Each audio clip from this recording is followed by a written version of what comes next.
Hello बच्चा party. तो कैसे हो तुम लोग। हम उम्मीद करते हैं तुम लोगों का एग्जाम का तैयारी बढ़िया हो रहा होगा।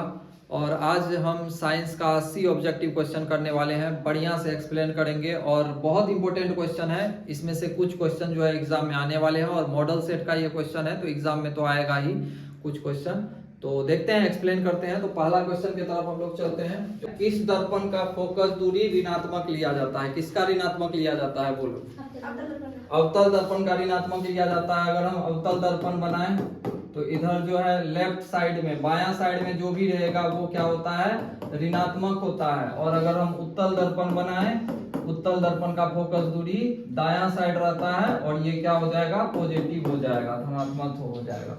तो इसीलिए किस दर्पण का फोकस दूरी ऋणात्मक लिया जाता है तो क्या हो जाएगा, अवतल दर्पण हो जाएगा इसका सही उत्तर। नेक्स्ट क्वेश्चन देखो, दर्पण की फोकस दूरी और वक्रता त्रिज्या में क्या संबंध होता है? तो इसका फॉर्मूला होता है F बराबर R/2 होता है। और अगर R बराबर लिखें तो 2 गुना F होता है। तो इसका सही उत्तर क्या हो जाएगा, F बराबर R/2। यही फॉर्मूला होता है फोकस दूरी और वक्रता त्रिज्या का।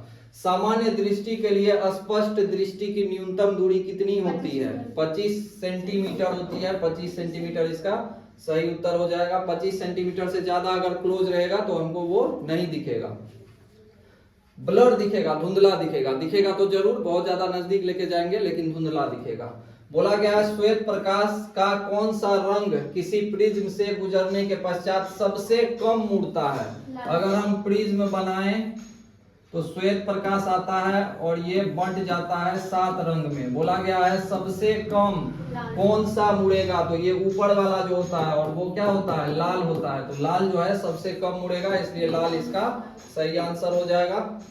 मानव आंख की रेटिना द्वारा बनाई गई छवि होती है, मतलब उस पर जो प्रतिबिंब बनता है आंख पे, उसका प्रतिबिंब का गुण कैसा होता है, कैसा प्रतिबिंब बनता है? तो वास्तविक प्रतिबिंब बनता है। और वास्तविक जब भी बनेगा तो उल्टा प्रतिबिंब होगा, पर्दा पे बनता है वास्तविक प्रतिबिंब। दूसरा, आकाश का रंग नीला प्रतीत किसके वजह से होता है? परावर्तन के वजह से नहीं होता है, अपवर्तन के वजह से भी नहीं होता है। प्रकाश के प्रकीर्णन के कारण जो है आसमान का कलर नीला दिखाई देता है। दूसरा क्वेश्चन है, किस दर्पण से वस्तु का प्रतिबिंब बड़ा बनता है? इसमें से कौन सा अगर दर्पण हम लें वस्तु का प्रतिबिंब बड़ा बनेगा? उत्तल दर्पण नहीं होगा, क्योंकि उत्तल दर्पण गाड़ी के हैंडल पे जो रहता है, बाइक वगैरह पे या फिर कार का जो साइड मिरर होता है वहां पर होता है, उसमें बहुत छोटा प्रतिबिंब बनता है। समतल दर्पण में क्या होता है, बराबर प्रतिबिंब बनता है, इसलिए ये भी नहीं होगा, समतल दर्पण भी नहीं होगा। अवतल दर्पण में तीनों प्रतिबिंब बनता है, छोटा भी बनता है वस्तु से, बराबर भी बनता है और वस्तु से बड़ा भी बनता है। इसलिए अवतल दर्पण का प्रयोग कहाँ किया जाता है, नाई वगैरह वो लोग करते हैं या फिर मेकअप वगैरह करने के लिए भी यूज किया जाता है। उसके बाद नेक्स्ट बोला गया है, निम्नलिखित में कौन सा लेंस निकट दृष्टि दोष को ठीक करने के लिए उपयोग किया जाता है? निकट दृष्टि दोष को ठीक करना है। निकट दृष्टि दोष का मतलब क्या हुआ कि नजदीक का हमको दिखेगा। यहां पर हम लेंस बनाते हैं, आंख का ये डायग्राम है, यहां पर आया है किरण और ये यहां पर एक दूसरे को काटेगा। तो ऐसा अगर प्रतिबिंब बन रहा है अंदर के साइड, इसका मतलब क्या हुआ, ये निकट दृष्टि दोष हुआ। इसको हमको क्या करना है, फैलाना है। फैलाएंगे तब यहाँ पर कटेगा। और फैलाने के लिए कौन सा लेंस का प्रयोग करेंगे, अवतल या उत्तल? अवतल लेंस का यूज करेंगे। अवतल लेंस का यूज किया जाता है फैलाने के लिए। अगर हम अवतल लेंस का यूज करेंगे तो ये क्या हो जाएगा, फैल जाएगा। और जब ये फैल जाएगा वापस यहाँ पे आएगा तो यहाँ पर वो इंटरसेक्ट करेगा, एक दूसरे को काटेगा इस रेटिना पे। तो इसीलिए इसमें किसका प्रयोग करेंगे, अवतल लेंस का प्रयोग करेंगे। नेक्स्ट क्वेश्चन देखो, निम्नलिखित में कौन सा उपकरण विद्युत धारा की उपस्थिति दर्शाता है? मतलब विद्युत धारा को कौन से यंत्र से हम लोग मापते हैं? तो गैल्वेनोमीटर इसका सही उत्तर होगा। गैल्वेनोमीटर से विद्युत धारा को मापा जाता है। दाएं हाथ के अंगूठे के नियम, दायां हाथ का जो अंगूठा का नियम है किससे प्रतिपादित किया था, कौन किए थे? तो वो मैक्सवेल किए थे। मैक्सवेल का नियम है वो, मैक्सवेल का दायां हाथ का अंगूठा नियम है। नेक्स्ट है, विभवांतर का एसआई मात्रक क्या होता है? विभवांतर का एसआई मात्रक क्या हो जाएगा, वोल्ट हो जाएगा। विभवांतर का एसआई मात्रक वोल्ट होता है। नेक्स्ट है, निम्नलिखित में किस संयोजन द्वारा प्रतिरोध का मान बढ़ता है? प्रतिरोध का मान श्रेणी क्रम में बढ़ेगा। श्रेणी क्रम में क्या हो जाएगा? R1 plus R2 plus R3, इस तरह से ये बढ़ेगा। लेकिन अगर हम पार्श्व क्रम में लगाएं तो इसी को हम लोग क्या लिखते हैं? 1/R1 plus 1/R2 plus 1/R3, इस तरह से होता है। तो ये घट जाएगा इसका मान, और यहाँ पर चूंकि हम जोड़ रहे हैं सबको, तो इसका मान क्या हो जाएगा? बढ़ जाएगा। तो इसीलिए इसका सही उत्तर क्या होगा? श्रेणी क्रम में प्रतिरोध का मान बढ़ता है। चुंबकीय बल रेखा का प्रकृति कैसा होता है? चुंबकीय बल रेखा क्या हमको दिखता है चुंबक में? नहीं दिखता है, वो काल्पनिक होता है, इसलिए काल्पनिक हो जाएगा। वास्तविक मतलब हुआ कि दिखना, वो रेखा दिखता नहीं है, काल्पनिक होता है, वो दिखता नहीं है, बस हम लोग एक्सपेरिमेंट के जरिए देख सकते हैं। 1 किलोवाट प्रति घंटा किसके बराबर होता है? 1 किलोवाट घंटा किसके बराबर होता है? किसके बराबर हो जाएगा? 3.6 गुना 10 पे पावर 6 जूल के बराबर होता है। बताए थे ये वाला, इसको याद रखना है। उसके बाद है नवीकरणीय ऊर्जा का स्रोत क्या है? नवीकरणीय ऊर्जा का स्रोत जिसको हम लोग आराम से यूज कर सकते, कभी खत्म वगैरह नहीं हो सकता है, तो कौन सा हो जाएगा? सौर ऊर्जा। सौर ऊर्जा कभी खत्म नहीं हो सकता है। ये सब कोयला जो है खत्म हो जाएगा, गैस भी खत्म हो जाएगा एक टाइम पे, लेकिन सौर ऊर्जा जो है वो कभी खत्म नहीं होगा। कौन सा लेंस अपसारी लेंस कहा जाता है? अपसारी का मतलब क्या हुआ? फैलाना। अपसारी का मतलब क्या हुआ? फैलना। और फैलाता कौन है? अवतल लेंस फैलाता है। फैलाता कौन है? अवतल लेंस। अगर दर्पण बोलेगा तब हो जाएगा उत्तल दर्पण। उत्तल दर्पण फैलाता है, लेकिन यहाँ पर फैलाने का काम कौन करेगा? अवतल लेंस करेगा। ठीक है, इसलिए अवतल लेंस इसका सही आंसर होगा। उसके बाद है प्रकाश का प्राथमिक वर्ण कौन सा होता है? प्राथमिक वर्ण याद रखना है, यही तीनों होता है, लाल नीला हरा, तीनों होता है, इसलिए सही उत्तर क्या हो जाएगा? उपरोक्त सभी प्राथमिक वर्ण होगा। निम्नलिखित में कौन नेत्र का रंगीन भाग होता है? इसमें से रंगीन भाग जो बूढ़ा होता है, काला होता है, किसी किसी का हरा होता है, जो कि काफी ज्यादा रेयर है, तो वो कौन सा भाग होगा? तो वो आइरिस होता है। आइरिस ही रंगीन पार्ट होता है, आइरिस का ही अलग अलग कलर होता है। उसके बाद नेक्स्ट है, 1 हॉर्स पावर किसके बराबर होता है? 1 हॉर्स पावर 746 वाट के बराबर होता है, इसको भी याद रखना है।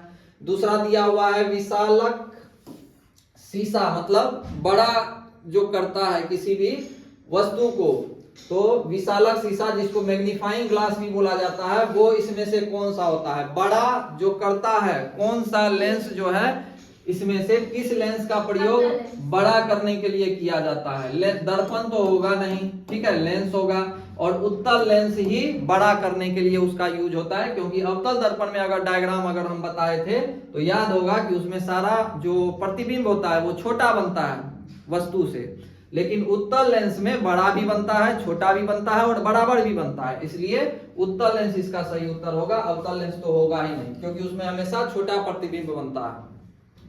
जब किसी चालक तार से विद्युत धारा प्रभावित होती है तो गतिशील कण, जब तार से विद्युत धारा प्रभावित होता है तो क्या चीज गतिशील होता है तार के अंदर? इलेक्ट्रॉन। इलेक्ट्रॉन जो है एक जगह से दूसरे जगह जाता है, और इसलिए विद्युत धारा प्रभावित होता है उस तार में।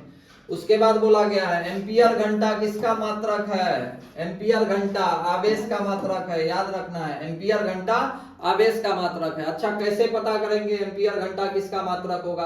तो एम्पियर घंटा ये किसमें होता है? एक तो फॉर्मूला होता है I इक्वल टू Q/T, यानी कि इसी को बोलते हैं, ये जो हमारा I है वो क्या है? विद्युत धारा है। विद्युत धारा बराबर क्या हो जाएगा? ये आवेश होता है, Q को क्या बोलते हैं? आवेश, और ये होता है हमारा समय। तो यहाँ पर एम्पियर किसका यूनिट होता है? विद्युत धारा का यूनिट होता है एम्पियर, और आवेश क्या हो जाएगा? 1 कूलम हो जाएगा, और समय हम लोग लेते हैं 1 सेकेंड, लेकिन यहाँ पर घंटा है तो चलो घंटा ही लेते हैं, वैसे यहाँ पर सेकेंड होता है अगर हम फॉर्मूला का बात करें। यहाँ पर घंटा दिया है इसलिए हम घंटा लिए हैं। अब हमको किसका? एम्पियर घंटा को एक साथ लिख दो। एम्पियर घंटा को अगर हम एक साथ कर देंगे तो 1 एम्पियर गुना घंटा बराबर क्या हो जाएगा? इधर क्या बच जाएगा? 1 कूलम बच जाएगा। और एम्पियर घंटा है ना दिया हुआ यहाँ पर, एम्पियर घंटा बोलो किसके बराबर होता है? 1 कूलम के बराबर। और कूलम किसका ऐसा ही मात्रक होता है? आवेश का होता है, इसलिए सही उत्तर क्या हो जाएगा? आवेश हो जाएगा। तो इस तरह से हम लोग को निकालना रहता है। उसके बाद है निम्नलिखित में कौन सा मात्रक वाट के बराबर होता है, तो जूल पर सेकेंड का मात्रक क्या होता है, वाट के बराबर होता है। नेक्स्ट है विद्युत धारा का एसआई मात्रक क्या होता है, एम्पियर होता है। विद्युत धारा को किससे मापते हैं, एम्पियर से मापते हैं, जैसे 5 एम्पियर 6 एम्पियर, तो एम्पियर हो जाएगा उसका सही उत्तर। ग्लोबल वार्मिंग के लिए कौन सा उत्तरदायी गैस है, बहुत आसान क्वेश्चन है, कौन सा हो जाएगा, कार्बन डाइऑक्साइड, जिसको कि हम लोग CO2 लिखते हैं। शरीर में भोजन का पाचन किस प्रकार की अभिक्रिया है, कौन सा होगा, शरीर में जो भोजन का पाचन होता है, शरीर में जब भोजन पचता है तो एक पदार्थ तो बहुत सारा होता है, वो सारा पदार्थ बहुत सारा टुकड़ा में बंट जाता है, इसीलिए कौन सा हो जाएगा, अपचयन होगा। अपचयन का मतलब यही हुआ कि जब एक पदार्थ बहुत सारा पदार्थ में टूटता है तो अपचयन होता है, इसलिए अपचयन इसका सही उत्तर हो जाएगा।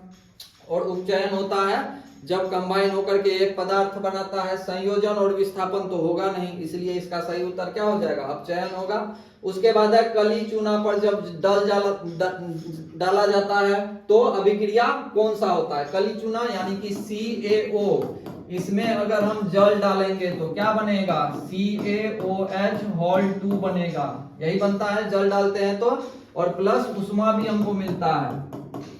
उष्मा मतलब वो गर्म हो जाता है, तो गर्म हो जाएगा तो कौन सा होगा, उष्मा क्षेपी होगा या उष्मा शोषी होगा, वो बताओ। उष्मा क्षेपी हो जाएगा, जब भी हमको उष्मा मिलेगा तो उष्मा क्षेपी हम बोलेंगे। उष्मा शोषी का मतलब क्या हुआ, उष्मा शोषी का मतलब हुआ जब हम उष्मा देंगे उसमें तो उसको उष्मा शोषी बोला जाता है। विस्फोटक होगा नहीं, क्योंकि विस्फोट करता नहीं है। चूना को पानी में डालते हैं तो कोई भी विस्फोट नहीं होता है, पानी खोलने लगता है, यानी कि उष्मा हमको देता है, और जब भी उष्मा देगा तो क्या हो जाएगा, उष्मा क्षेपी हो जाएगा। उसके बाद निम्नलिखित में कौन सबसे अधिक अभिक्रियाशील है, इसमें से सबसे अधिक अभिक्रियाशील कौन है, तो इसके लिए रिएक्टिविटी सीरीज याद रखना है, वो जो बताए थे पोटेशियम, सोडियम, कैल्शियम, उसमें याद रखना है। तो सबसे ऊपर कौन सा होगा, सबसे ऊपर कॉपर होगा, कॉपर से नीचे होता है मरकरी, ठीक है, Hg यानी कि पारा, और उसके नीचे जो है चांदी होता है, और सबसे नीचे सोना होता है, इसलिए सबसे ऊपर चूंकि कॉपर है इसलिए ये सबसे कम अभिक्रियाशील होगा, तो कॉपर इसका सही आंसर हो जाएगा। नेक्स्ट देखो चूना जल का रासायनिक सूत्र क्या होता है, चूना जल अभी भी बताएं, चूना जल यही हमारा क्या है, चूना जल है ना। कली चूना जल पानी में जब हम उसको डालते हैं तो क्या बनाता है, चूना जल बनाता है, और चूना जल का क्या है वहां पर CaOH2, तो यहाँ पर भी आंसर क्या हो जाएगा, CaOH2, ये चूना जल का रासायनिक सूत्र हो गया। आगे बढ़ते हैं, कोई विलियन है लाल लिटमस पेपर को क्या कर रहा है, नीला कर रहा है, इसका मतलब वो क्या है, क्षार है, इसका मतलब क्षार है। तो क्षार का पीएच मान कितना होता है, क्षार का पीएच मान 7 से अधिक होता है। तो 7 से अधिक कौन कौन सा है, 11 भी है 7 से अधिक, 10 भी है 7 से अधिक, तो इसलिए ए और बी दोनों हो जाएगा, यानी कि ये दोनों इसका सही उत्तर होगा। आगे बढ़ते हैं, एल्काइन में कार्बन 2 ठो कार्बन होता है, एल्काइन में 2 ठो कार्बन है, दोनों कार्बन के बीच में कितने सहसंयोजक बंधन होते हैं, एक ठो होता है एल्केन, एक ठो होता है एल्कीन, एक ठो होता है एल्काइन, क्या सब होता है, एक होता है एल्केन, एक होता है एल्कीन, और एक होता है एल्काइन, 3 ठो होता है, याद रखना है। ये हमारा सिंगल बॉन्ड होगा, ये डबल बॉन्ड होगा, और ये ट्रिपल बॉन्ड होगा। तो यहाँ पर एल्काइन दिया है, एल्काइन में कितना बॉन्ड होता है, ट्रिपल बॉन्ड होता है, कार्बन जो जुड़ा हुआ रहेगा वो 3 बॉन्ड से जुड़ा हुआ रहेगा, इसलिए सही उत्तर इसका क्या हो जाएगा, 3 हो जाएगा। नेक्स्ट देखो, ग्लूकोज का आणविक सूत्र क्या होता है, बहुत आसान क्वेश्चन है, C6H12O6 होता है ग्लूकोज का सूत्र। उसके बाद है उच्च वसीय अम्लों के सोडियम लवण क्या कहलाते हैं, तो साबुन कहलाते हैं। साबुन क्या होता है, वसा होता है ना। उच्च वसीय अम्लों के सोडियम लवण होते हैं। नेक्स्ट है हमारा ये CHO कार्बन वाला चैप्टर है। अभिक्रियाशील मूलक को क्या कहते हैं, तो उसको एल्डिहाइड बोला जाता है, क्या बोला जाता है, एल्डिहाइड बोला जाता है। अल्कोहल में OH लगा हुआ रहेगा अल्कोहल में, तो इसको क्या बोला जाता है, एल्डिहाइड बोला जाता है। नेक्स्ट है आवर्त सारणी के किसी आवर्त में बाएं से दाएं जाने पर, अगर हम बायां से दायां जाते हैं आवर्त सारणी में, तो तत्वों की परमाणु त्रिज्या क्या होती है, घटती है। वो घटते चला जाएगा, लास्ट तक जाएगा तो सबसे कम होगा उसका परमाणु त्रिज्या। नेक्स्ट है हमारा निम्नलिखित तत्वों को उनके अधातु गुण के अनुसार कम से बढ़ते क्रम में लिखना है। कैसे सजाना है इसको? अधातु गुण के अनुसार, यानी कि अधातु गुण क्या होना चाहिए? कम होना चाहिए पहले। तो अधातु गुण, ये तो अधातु है देखो, और ये लिथियम है। लिथियम क्या है? धातु है। तो धातु उधर नहीं रहना चाहिए, धातु इधर रहना चाहिए। ठीक है, तो धातु इधर रहना चाहिए, तो ये तो हट गया। ये भी देखो यहाँ पर फ्लोरीन है, ये भी फ्लोरीन है। फ्लोरीन क्या है? अधातु है, तो इसलिए फ्लोरीन तो होगा नहीं, बच गया यहाँ पर। ये सही उत्तर होगा। लिथियम यहाँ पर है, फिर कार्बन ऑक्सीजन है, और फिर फ्लोरीन लास्ट में है, तो वो अधातु हो गया और ये धातु हो गया। तो इसमें अधातु का गुण कम है, तो ये कम से ज्यादा के तरफ जा रहा है, इसलिए सही उत्तर क्या हो जाएगा? बी हो जाएगा। उसके बाद नेक्स्ट है सिलिकॉन क्या है? सिलिकॉन क्या है? धातु और धातु तो है नहीं, सिलिकॉन क्या है? उपधातु है, मतलब धातु और धातु दोनों का आधा आधा गुण प्रेजेंट रहता है, इसलिए उसको उपधातु बोला गया। निम्नलिखित में कौन विद्युत धनात्मक तत्व है? इसमें से विद्युत धनात्मक कौन सा होता है? विद्युत धनात्मक जितना भी धातु होता है वही होता है, और धातु इसमें से क्या है? सोडियम। सोडियम इसका सही उत्तर होगा। नेक्स्ट बोला गया है टिहरी बांध का निर्माण किस प्रदेश में किया गया है? टिहरी बांध का निर्माण उत्तराखंड में किया गया है। नेक्स्ट हमारा निम्नलिखित में किस धातु को केरोसिन में डुबोकर रखा जाता है? मैग्नीशियम, सोडियम, पारा या फिर टंगस्टन? किसको केरोसिन तेल में डुबा करके रखते हैं? सोडियम को केरोसिन तेल में डुबा करके रखा जाता है। नेक्स्ट है अपमार्जक से क्या बनाया जाता है? अपमार्जक से देखो साबुन भी बनाते हैं, शैम्पू भी बनाते हैं, टूथपेस्ट भी बनाते हैं, क्योंकि तीनों साफे करने के लिए प्रयोग किया जाता है, तो इसलिए उपयोग सभी इसका सही उत्तर हो जाएगा। नेक्स्ट है सौर सेल में किसका उपयोग होता है? सोलर सेल जो होता है उसमें किसका प्रयोग होगा? सिलिकॉन का प्रयोग होता है, प्लास्टिक वगैरह का प्रयोग होता नहीं, यूरेनियम का भी प्रयोग नहीं होता है, बहुत ज्यादा कॉस्टली होता है यूरेनियम, तो इसलिए सिलिकॉन इसका सही उत्तर हो जाएगा। उसके बाद है इसमें से किसका उपयोग खाना बनाने वाले ईंधन में नहीं होता है? तो हम लोग कोयला से खाना नहीं बनाते हैं, घर में कोयला से खाना बनाते हैं? नहीं बनाते हैं, ये सब का प्रयोग होता है, लेकिन कोयला से खाना बनाने में कोयला का इस्तेमाल नहीं होता है, इसलिए सही उत्तर इसका कोयला हो जाएगा। नेक्स्ट है Cu+O2 क्या बना रहा है? CuO बना रहा है, तो इसमें से कौन सा होगा हमको ये चुनना है। तो देखो यहाँ पर कॉपर में क्या ऐड हो रहा है? ऑक्सीजन जुड़ रहा है। ऑक्सीजन क्या हो रहा है? जुड़ रहा है। तो जब ऑक्सीजन जुड़ेगा तो उसी को हम लोग क्या बोलते हैं? ऑक्सीकरण अभिक्रिया बोलते हैं, तो यहाँ पर ऑक्सीकरण अभिक्रिया हो जाएगा। नेक्स्ट है निम्नलिखित में कौन सा समीकरण संतुलित नहीं है? इसमें से संतुलित नहीं है वो देखना है। हाइड्रोजन इधर 2 है, हाइड्रोजन इधर भी 2 है, कैल्शियम 2 है, कैल्शियम नहीं क्लोरीन 2 है, क्लोरीन भी यहाँ पर 2 है, तो ये हमारा संतुलित है। उसके बाद यहाँ पर देखो Pb 1 है, यहाँ पर भी Pb 1 है। ऑक्सीजन यहाँ पर कितना है? ये 2 नीचे के साइड रहेगा, तो ऑक्सीजन यहाँ पर 6 है, और यहाँ पर 2 2 4 1 5 है, तो ये हमारा बैलेंस नहीं है, इसलिए सही उत्तर क्या हो जाएगा? सही उत्तर यही बी नंबर होगा, और ये भी बैलेंस है। हाइड्रोजन यहाँ पर 4 है, हाइड्रोजन यहाँ पर भी 4 है, ऑक्सीजन 2 है, ऑक्सीजन यहाँ पर भी 2 है, ये बैलेंस हो गया। पोटेशियम यहाँ पर 2 है, पोटेशियम यहाँ पर भी 2 है, क्लोरीन यहाँ पर 2 है, क्लोरीन यहाँ पर भी 2 है, ऑक्सीजन यहाँ पर 3 और 2 6 हो गया, और ऑक्सीजन यहाँ पर भी 6 हो गया। मतलब ये तीनों ए नंबर, सी नंबर और डी नंबर तीनों बैलेंस किया हुआ है, और बी नंबर जो है वो बैलेंस किया हुआ नहीं है, इसलिए सही उत्तर बी हो जाएगा। नेक्स्ट देखो उदासीन विलयन का पीएच मान। उदासीन का मतलब क्या हुआ? नमक हुआ, लवण हुआ, है ना, लवण हुआ। तो लवण का क्या होता है? पीएच मान 7 होता है। अगर लवण रहेगा तो उसका पीएच मान 7 हो जाएगा। उसके बाद निम्नलिखित में कौन दुर्बल अम्ल है? दुर्बल अम्ल कौन सा होता है? ये देखो, ये बहुत ज्यादा दुर्बल नहीं है ये, ठीक है, प्रबल है, और ये भी प्रबल है, ये भी प्रबल है। H2SO4 सल्फ्यूरिक अम्ल, ये हो गया हाइड्रोक्लोरिक अम्ल, ये हो गया नाइट्रिक अम्ल, ये जो है दुर्बल है CH3COOH। उसके बाद नेक्स्ट है क्रायोलाइट किसका अयस्क है? तो क्रायोलाइट जो है वो एल्युमिनियम का अयस्क होता है, याद रखना है, क्रायोलाइट जो है एल्युमिनियम का अयस्क होता है, धातु और धातु चैप्टर में है। उसके बाद है पोटेशियम की परमाणु संख्या क्या होती है? पोटेशियम का कितना होता है? 19 होता है, परमाणु संख्या पोटेशियम का 19 होता है। उसके बाद नेक्स्ट है फॉर्मिक अम्ल का आईयूपीएसी नाम क्या है? तो फॉर्मिक अम्ल का दूसरा नाम मिथेनोइक अम्ल भी बोला जाता है। फॉर्मिक अम्ल का दूसरा नाम क्या है? मिथेनोइक अम्ल। मिथेनोइक अम्ल भी बोला जाता है, तो मिथेनोइक अम्ल इसका सही उत्तर होगा। उसके बाद है इथाइल अल्कोहल का अनुसूत्र क्या होगा?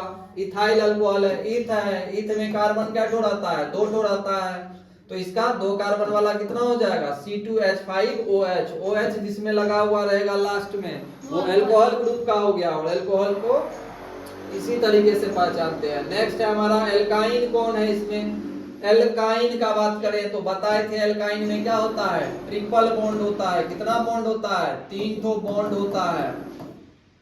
3 ठो बॉन्ड होता है। तो जब 3 बॉन्ड होगा तो देखना पड़ेगा, यही इसका लग रहा है सही उत्तर है, क्योंकि 2 ठो कार्बन है, 3 बॉन्ड से जुड़ेगा। यहाँ पर 1 हाइड्रोजन, यहाँ पर 1 हाइड्रोजन, तो यहाँ पर 2 कार्बन और 2 हाइड्रोजन, इसलिए सही उत्तर क्या हो जाएगा? C2H2 इसका सही उत्तर होगा। उसके बाद नेक्स्ट है चीनी का रासायनिक सूत्र क्या होता है? ग्लूकोज का होता है C6H12O6, लेकिन चीनी का क्या हो जाएगा? C12H22O11, इस चीनी का सूत्र होता है। नेक्स्ट है एसिटिलीन में जो 2 ठो कार्बन होता है एसिटिलीन में, उसके बीच सहसंयोजक बंधन की संख्या कितनी होती है? तो इसके बीच 3 होगा। ट्रिपल बॉन्ड होता है एसिटिलीन में, ये भी याद रखना है। उसके बाद नेक्स्ट है श्वसन के अध्ययन के लिए उपयोग किए जाने वाले बीज कौन सा होगा? श्वसन का करना है। श्वसन मतलब वो जिंदा हो, श्वसन का तभी टेस्ट कर सकते हैं, तो अंकुरित बीज हो जाएगा। अंकुरित बीज ही श्वसन करेगा।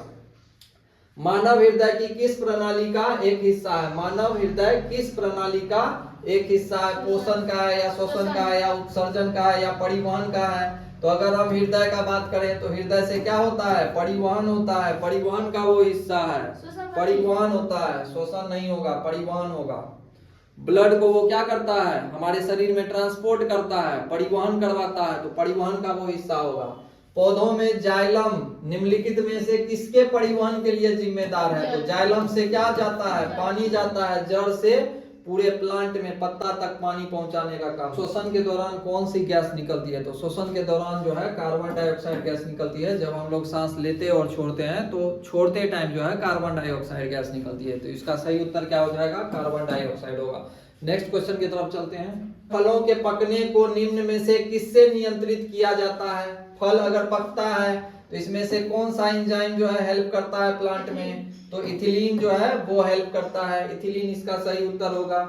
नेक्स्ट है न्यूरॉन का वह हिस्सा जहां जानकारी हासिल की जाती है। न्यूरॉन, न्यूरॉन का वह हिस्सा, न्यूरॉन इस तरह से बना हुआ रहेगा और यहाँ पर इस तरह से निकला हुआ रहेगा, पीछे भी निकला हुआ रहेगा।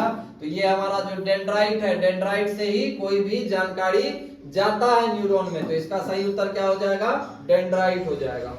नेक्स्ट है निम्नलिखित में कौन आपातकाल का हार्मोन माना जाता है? तो एड्रेनलिन को आपातकाल में ये काम करता है। जैसे अगर यहाँ पर शेर या बाघ देख लिए या आग लग गया तो हम लोग स्पीड में भागेंगे यहाँ से, तो वहां पर कौन सा हार्मोन एक्टिवेट हो जाएगा? एड्रेनलिन हार्मोन जो है वो एक्टिवेट हो जाएगा। तो आपातकाल में ये हम लोगों को एनर्जी प्रदान करता है। उसके बाद है निम्नलिखित में से कौन सी अनैच्छिक क्रिया नहीं है? मतलब जो हम कंट्रोल कर सकते हैं, जो हम सोच करके कर सकते हैं, यानी कि चबा सकते हैं। हम जब मेरा मन करेगा तभी चबाएंगे, और ये सब हमारे कंट्रोल में नहीं है। उल्टी अगर आएगा तो आएगा, हम ही नहीं देखते हैं कि चलो बेड पे बैठे हैं तो उल्टी नहीं करेंगे, हो जाएगा उस टाइम पे। उसके बाद अत्यधिक लार निकलना, वो भी होगा। अगर कोई फेवरेट भोजन देख लिए तो लार तो निकलना ही है, कंट्रोल नहीं कर सकते हैं। उसके बाद दिल का धड़कन, ऐसा नहीं है रात में सोते समय दिल को एकदम स्विच ऑफ करके सो जाते हैं, वो भी नहीं है पॉसिबल, तो इसीलिए क्या हो जाएगा? चबाना इसका सही उत्तर होगा। उसके बाद नेक्स्ट है मानव में गर्भ की अवधि कितनी होती है? तो मानव में गर्भ की अवधि 9 मंथ होती है, और महीना में नहीं दिया है तो इसको दिन में कन्वर्ट करने के लिए 30 से गुना कर देंगे, कितना हो जाएगा? 270 दिन हो जाएगा। तो 270 दिन इसका सही उत्तर होगा। नेक्स्ट है गंगा एक्शन प्लान कब लागू हुआ था? गंगा एक्शन प्लान 1985 ईस्वी में लागू हुआ था, याद रखना है, आ गया बीच में। उसके बाद है मुकुलन द्वारा अलैंगिक जनन निम्नलिखित में किसमें होता है? मुकुलन के द्वारा, मुकुलन किसमें होता है? ईस्ट में होता है मुकुलन। उसके बाद नेक्स्ट है निम्न में कौन सी बीमारी श्वसन तंत्र से संबंधित है? श्वसन तंत्र से निमोनिया भी होता है और टीबी भी होता है, दोनों जो है श्वसन तंत्र का ही बीमारी हो गया, एक तरह से उसी से रिलेटेड हो गया, इसीलिए इसका सही आंसर बी और सी दोनों होगा। नेक्स्ट है हमारा, मनुष्य और अन्य मांसाहारी जीव निम्नलिखित में किसका पाचन नहीं कर पाते हैं? प्रोटीन तो हम लोग खाते हैं, वसा भी खाते हैं, दोनों पच भी जाता है। सेल्यूलोज का पाचन हम लोग नहीं कर सकते हैं, इसलिए इसका सही उत्तर सेल्यूलोज हो जाएगा। नेक्स्ट है, ब्रेन हेमरेज का मुख्य कारण क्या है? हाइपरटेंशन। हाइपरटेंशन के वजह से ही ब्रेन हेमरेज होता है, यानी कि ब्लड प्रेशर बहुत ज्यादा बढ़ जाता है। उसके बाद है, निम्न में से परजीवी पादप का उदाहरण क्या है? तो वो केस्कटा है, परजीवी पादप हो गया केस्कटा, इसका सही उत्तर होगा। नेक्स्ट है, हृदय से रक्त को संपूर्ण शरीर में पंप किया जाता है। हृदय से जब रक्त पंप होता है तो पूरे शरीर में जाता है, किसके द्वारा जाता है? निलय के द्वारा जाता है, तो इसलिए निलय इसका सही आंसर होगा। हाइड्रा में किस प्रकार का अलैंगिक जनन होता है? मुकुलन होता है हाइड्रा में। नेक्स्ट है, जनन संचारित रोग इसमें से कौन सा है? सिफिलिस भी है, एड्स भी है और गोनोरिया भी है, तो इनमें से सभी इसका सही उत्तर होगा। तीनों है संचारित रोग जनन से रिलेटेड। उसके बाद है, पुष्प का सबसे बाहरी भाग क्या कहलाता है? तो बाह्य दलपुंज कहलाता है। दलपुंज भी होता है लेकिन बाह्य दलपुंज, चूंकि बाहरी भाग बोला गया है, सबसे बाहरी भाग, तो इसलिए क्या हो जाएगा? बाह्य दलपुंज हो जाएगा। उसके बाद नेक्स्ट है, ब्लड समूह ए में कौन सा एंटीबॉडी होता है? तो ए में बी एंटीबॉडी होता है, बी में।